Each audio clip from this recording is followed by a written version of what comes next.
На местото на некогашното кафуле фонтана во Мавровка, што се запали и изгоре до темел, за време на полициски час пред околу 2,5 месеци, се гради на големо.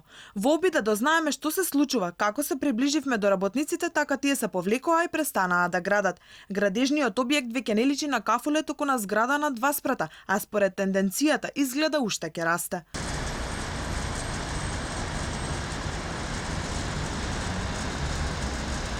На лице место го побаравме телефонски собственикот Мевлју Диналити. Веднаш го прашавме зошто се работи на објектот, ако е позната изјавата на градоначалникот на Чаир дека објектот е дивоградба и ќе се урива. Одговор од другата страна немаше, туку Алити го прекина разговорот, а градоначалникот Висер Ганио пак изутрината беше на состанок, така не рече лицето кое се јави на неговиот телефон кога го побаравме. До овие вести Ганио не удостои со повик. Инаку за него објектот пред 20 на дена беше легален. Ганио тврдеше дека се гради според издадена дозвола, така потврдили и општинските инспектори, ама пред само 5 дена го смени мислењето. Одеднаш изјави дека е дивоградба, па најави нејзино уривање за почетокот на оваа недела.